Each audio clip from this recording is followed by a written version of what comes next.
نیچے سے اوپر تک جانے کی جو بھی عمل ہے وہ سارے کا سارا اس کی قدرت کے تابع ہے، یعنی اس نے ایسا کرنے کے لیے اسے حکم دیا ہے یا پابند کر دیا ہے،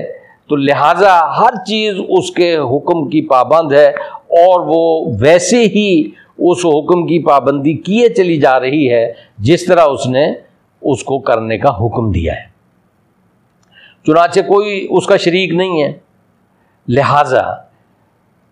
عبادت بھی تم اسی کی کرو تاکہ تم بچ جاؤ، لعلکم تتقون، تاکہ تم بچ جاؤ۔ اب بچ جاؤ کس چیز سے بچ جاؤ اس کا بھی ہمیں تعین کرنا پڑے گا۔ سب سے پہلی بات تو یہی ہے کہ انسان اللہ کو چھوڑ کر جن ہستیوں کو پوجتے ہیں اور اپنا مال ان پہ نچھاور کرتے ہیں اور دل و جان سے ان کی عقیدت میں مبتلا ہوتے ہیں اور ان کی غلامی اختیار کر لیتے ہیں، اللہ کو چھوڑ کر جن جن ہستیوں کی بھی، چاہے وہ دیوتا ہوں، چاہے وہ جن ہوں، چاہے وہ بت ہوں، چاہے وہ انسان ہوں، تو جن جن ہستیوں کی بھی وہ عظمت کو اپنے دل میں بٹھا کر ان کی پوجا کرتے ہیں، ان سے دعائیں مانگتے ہیں اور ان کو راضی کرنے کے لیے پاپڑ بیلتے ہیں یا ان کو راضی کرنے کے لیے کشاں کشاں ان کی طرف بڑھے چلے جاتے ہیں، اس کے جو اثرات بد ہیں، جو انسانیت کو بھگتنے پڑتے ہیں، جو سماج کو بھگتنے پڑتے ہیں، جو معاشرے کو بھگتنے پڑتے ہیں اور جن سے عام انسان متاثر ہوتے ہیں، ان کے نقصانات سے تم بچ جاؤ۔ اس کے لیے ایک لفظ استعمال کریں تو استحصال کا لفظ ہوگا۔ مختلف طبقات، معاشرے کے مختلف طبقات انسانوں کو اپنا غلام بنا کر انسانوں کا استحصال کرتے ہیں، ان کی کمائیوں پہ پلتے ہیں، ہاں جی، ان کی محنتوں کا معاوضہ ان تک پورا نہیں پہنچنے دیتے، اس میں شریک بن جاتے ہیں، ان کے ذہنوں پر سوار رہتے ہیں، اپنے خوف ان کے ذہنوں کے اندر ڈال دیتے ہیں اور وہ خوف کے عالم میں زندگی گزارتے ہیں۔ تو یہ نقصانات ہیں جو انسانیت جن میں مبتلا ہوتی ہے اور انسانوں ہی کے ذریعے مبتلا ہوتی ہے، اس کا ایک طبقہ اس کو اپنے مفادات کے لیے استعمال کرتا ہے، تو اس کے لیے لفظ ہے استحصال۔ اور استحصال کی پھر مختلف شکلیں ہیں، ایک ذہنی غلامی ہے، ایک عملی غلامی ہے، ایک پسماندگی ہے، پستی ہے، غربت ہے، جہالت ہے، نادانی ہے، آپس کی لڑائیاں ہیں، جھگڑے، ہاں جی، جو بھی نقصانات ہیں کس بنا پہ ہوتے ہیں کہ انسان کو صحیح علم نہیں ہوتا اور اللہ کے ساتھ جو شریک ہیں وہ انسانی زندگیوں میں دخیل ہو جاتے ہیں۔ چنانچہ اللہ تعالیٰ نے یہاں پہ یہ ارشاد فرمایا کہ اے انسانوں، اپنے اس رب کی بندگی کرو، غلامی کرو، اطاعت کرو، پوجا کرو۔ تین معنی ہیں عبادت کے، وہ جو جہاں پہ بھی یہ لفظ آئے گا میں اس کو دہراتا چلا جاؤں گا تاکہ آپ کے ذہن نشین ہو جائے۔ نمبر 1 عبادت کا معنی ہے غلامی، نمبر 2 عبادت کا معنی ہے اطاعت، محکومی، اور نمبر 3 عبادت کا معنی ہے پوجا اور پرستش۔ تو یہ 3 معنی ہیں اس کے، اور تینوں معنوں میں عبادت اللہ کے لیے خاص ہے۔ تو یہاں پہ اللہ تعالیٰ نے اپنی جس صفت کو بیان کیا ہے وہ ہے اس کا خالق ہونا،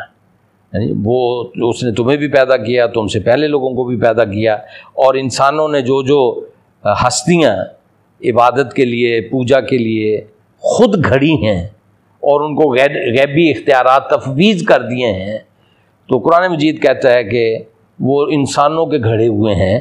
وہ اللہ کی نہ تخلیق میں شریک ہیں، پیدا کرنے میں شریک ہیں، نہ کائنات کو چلانے میں شریک ہیں، اور نہ ان کو اس قسم کی کوئی غیبی اختیارات ہیں کہ وہ انسانوں کی زندگیوں میں دخل دے سکیں، جی ان کو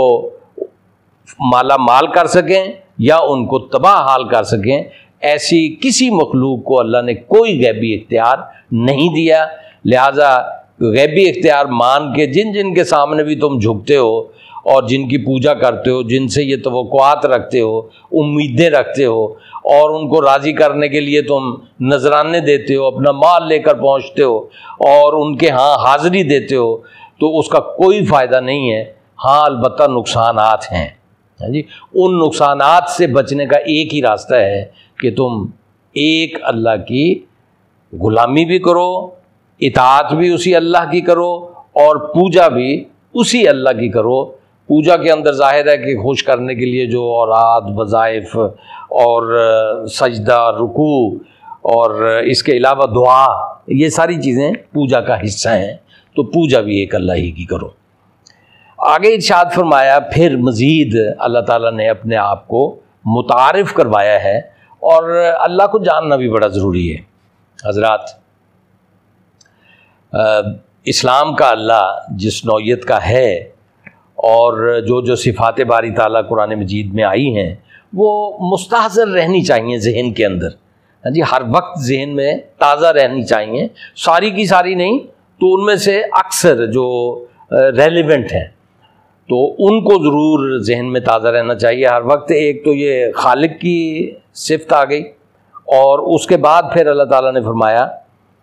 الذی جعل لکم الارض فراشا، اس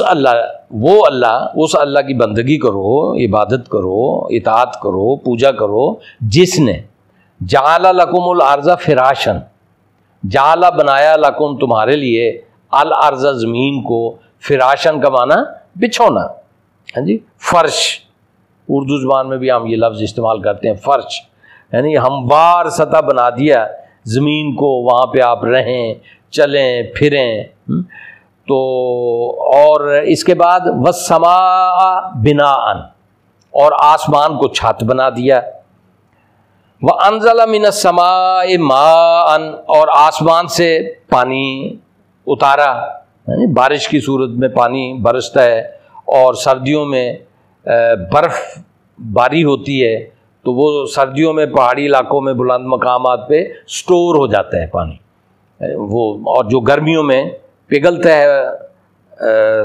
سورج کی تپش سے، وہ پھر گرمیوں میں دریا، ندی، نالے کی صورت میں ہمیں میسر آتا ہے۔ بارش کا بھی ہوتا ہے اور وہ سٹور کا بھی ہوتا ہے۔ اس پانی کے ذریعے سے کیا کیا؟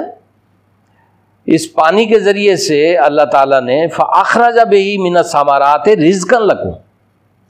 تو اللہ تعالیٰ نے ہر چیز کا پھل، ایک تو پھل ہے نا یہ جو